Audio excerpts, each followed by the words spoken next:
দত্ত। বিশেষ খবর। প্রধানমন্ত্রী নরেন্দ্র মোদী বলেছেন, এক বিশ্ব এক পরিবার এক ভবিষ্যতের নীতি এখন বিশ্ব কল্যাণের প্রয়োজনীয় শর্ত হয়ে উঠেছে। প্রতিরক্ষামন্ত্রী রাজনাথ সিং গতকাল ব্রিটেনের প্রধানমন্ত্রী ঋষি সুনাকের সঙ্গে সাক্ষাৎ করেছেন। বাংলাদেশে নতুন মন্ত্রিসভা ঘোষিত হয়েছে। মন্ত্রী পরিষদে জায়গা পেয়েছেন 36 জন। ভারতের আবহাওয়া দপ্তর আজ থেকে দেশের উত্তর পশ্চিম অংশে তীব্র শৈত্যপ্রবাহ পরিস্থিতির হ্রাসের পূর্বাভাস দিয়েছে। হকি ইন্ডিয়া গতকাল 4 দেশীয় সফরের জন্য 26 জনের দল ঘোষণা করেছে। মোহালির পাঞ্জাব ক্রিকেট অ্যাসোসিয়েশন স্টেডিয়ামে আজ 3 ম্যাচে টি-20 সিরিজের প্রথম ম্যাচে ভারত আফগানিস্তানের মুখোমুখি হবে। আসছি বিস্তারিত খবরে। প্রধানমন্ত্রী নরেন্দ্র মোদী বলেছেন, এক বিশ্ব এক পরিবার এক ভবিষ্যতের নীতি এখন বিশ্ব কল্যাণের প্রয়োজনীয় শর্ত হয়ে উঠেছে।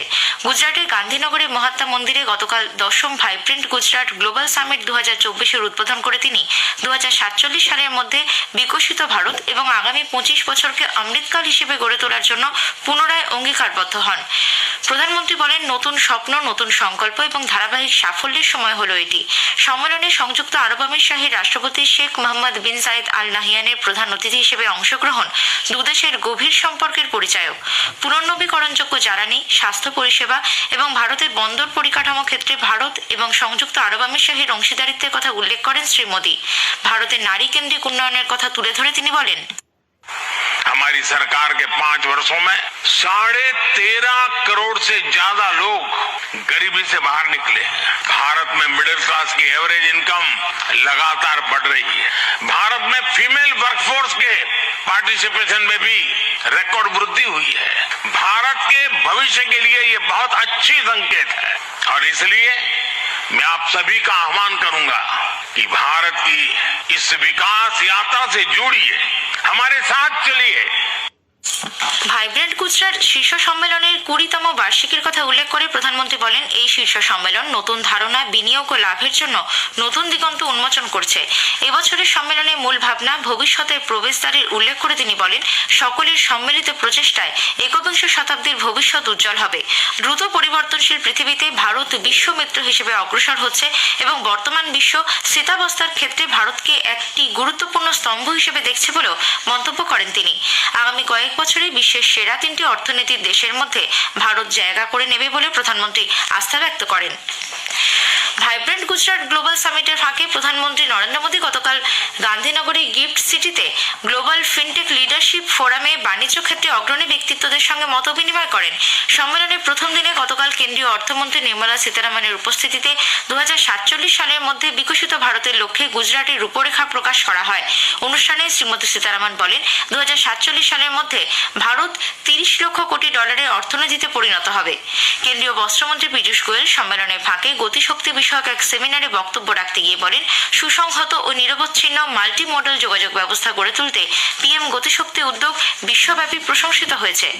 এদিকে বিদেশ মন্ত্রকের সচিব বিনয় মোহন কোয়াত্রা সাংবাদিকদের জানিয়েছেন, ভাইব্রেন্ট গুজরাট গ্লোবাল সামিটে সংযুক্ত আরব আমিরাতের সঙ্গে স্বাস্থ্য পরিষেবা ক্ষেত্রে উদ্ভাবনী উদ্যোগ, পুনর্নবীকরণযোগ্য শক্তি, ফুড পার্ক এবং লজিস্টিক সংক্রান্ত 4টি সমঝোতা স্মারকপত্রও স্বাক্ষর করেছে ভারত। প্রধানমন্ত্রী আগামীকাল মহারাষ্ট্রের নাসিকে 27তম জাতীয় যুব দিবসের উদ্বোধন করবেন।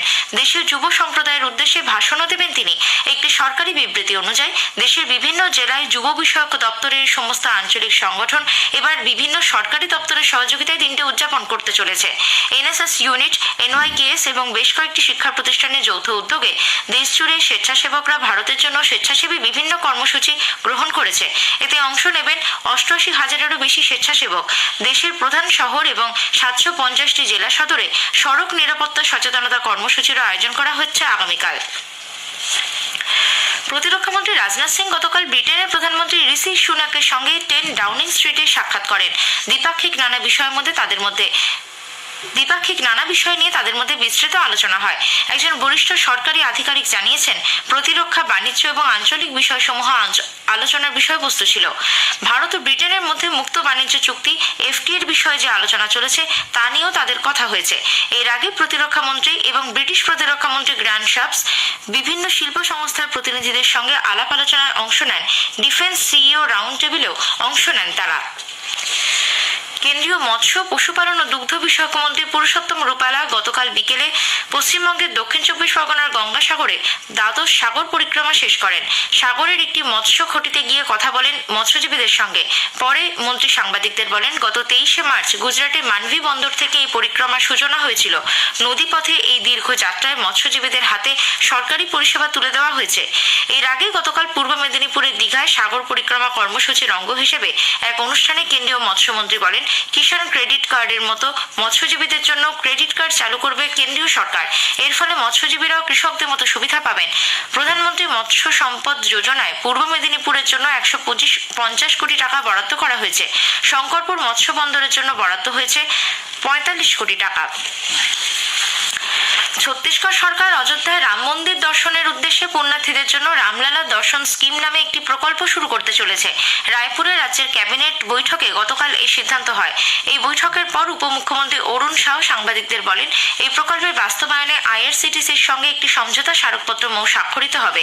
18 থেকে 75 বছর বয়স পর্যন্ত মানুষেরা এই প্রকল্পের জন্য বিবেচিত হবেন।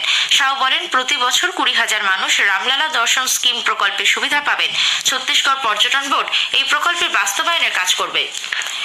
খবর শুনছেন আকাশবাণী থেকে। বাংলাদেশে নতুন মন্ত্রিসভা ঘোষিত হয়েছে। মন্ত্রী পরিষদে জায়গা পেয়েছেন 36 জন। এদের মধ্যে অনেকেই আগের সরকারের মন্ত্রী ছিলেন।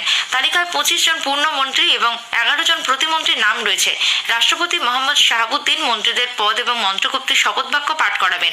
আগের মন্ত্রিসভা থেকে বাদ পড়েছেন কৃষিমন্ত্রী আব্দুর রাজ্জাক, অর্থমন্ত্রী এইচ.এম. মুস্তাফা কামাল, পররাষ্ট্রমন্ত্রী এ.কে. মমিন, পরিকল্পনা মন্ত্রী এম.এ. মান্নান, স্বাস্থ্যমন্ত্রী জাহিদ মালিক এবং বাণিজ্য মন্ত্রী টিপু মুন্সি। পাকিস্তানের একটি হাইকোর্ট ইমরান খানের তেহরিক-ই-ইনসাফ পাকিস্তান পিটিআই দলকে তাদের নির্বাচনী প্রতীক ফিরিয়ে দিয়েছে। দেশটির নির্বাচন কমিশন ওই দলের নির্বাচনী প্রতীক ব্যাট ব্যবহারের উপর যে নিষেধাজ্ঞা আরোপ করেছিল তাও খারিজ করে দিয়েছে। সম্প্রতি কমিশন দলের অভ্যন্তরীণ সাংগঠনিক নির্বাচনকে বাতিল ঘোষণা করে। এর বিরুদ্ধে ইমরানের দল পেশোয়ার হাইকোর্টের দ্বারস্থ হয়। উল্লেখ্য, আগামী 11 ফেব্রুয়ারি পাকিস্তানের সাধারণ নির্বাচন অনুষ্ঠিত হবে। ড্রাগ মাফিয়ারা একযোগে দেশের বিরুদ্ধে যুদ্ধ ঘোষণা করেছে বলে ইকুয়েডরের রাষ্ট্রপতি ড্যানিয়েল নোবোয়া জানিয়েছেন। সম্প্রতি একটি টিভি স্টেশনে লাইভ সম্প্রচার চলাকালীন একদল বন্দুকবাজ সেখানে ঢুকে পড়ে। 130 জনেরও বেশি জেলরক্ষী ও জেলকর্মীকে পণবন্দি করে রেখেছে মাদক পাচারকারীরা। মাঝে মাঝে শোনা যাচ্ছে বিস্ফোরণের শব্দ। এদিকে রাষ্ট্রপতি নোবোয়া 22টি মাফিয়া গ্যাংকে সন্ত্রাসবাদী সংগঠন তকমা দিয়েছেন। গত সপ্তাহে জেল থেকে এক কুখ্যাত গ্যাংস্টার পালিয়ে যাওয়ার পরই রাষ্ট্রপতি নোবোয়া ইকুয়েডরে 60 দিনের জরুরি অবস্থা জারি করেন।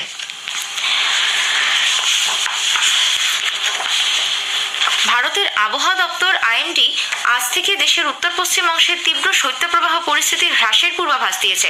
রাজস্থানের বিক্ষিপ্ত কিছু অংশে অবশ্যই পরিস্থিতি অব্যাহত থাকবে। পাঞ্জাব, হরিয়ানা, দিল্লি, পশ্চিম রাজস্থান, উত্তরাখণ্ড এবং উত্তরপ্রদেশে গতকাল শৈত্যপ্রবাহ চলে। উত্তর পশ্চিম ভারতের সমতল এলাকায় সর্বনিম্ন তাপমাত্রা ছিল গত কয়েকদিনের মধ্যে সবচেয়ে কম। পাঞ্জাব, হরিয়ানা, চণ্ডীগড়, উত্তরপ্রদেশ, আসাম, মেঘালয়, মিজোরাম এবং ত্রিপুরায় আগামী 4-5 দিন ঘন থেকে অতি ঘন কুয়াশার পূর্বাভাস দিয়েছে আবহাওয়া দপ্তর।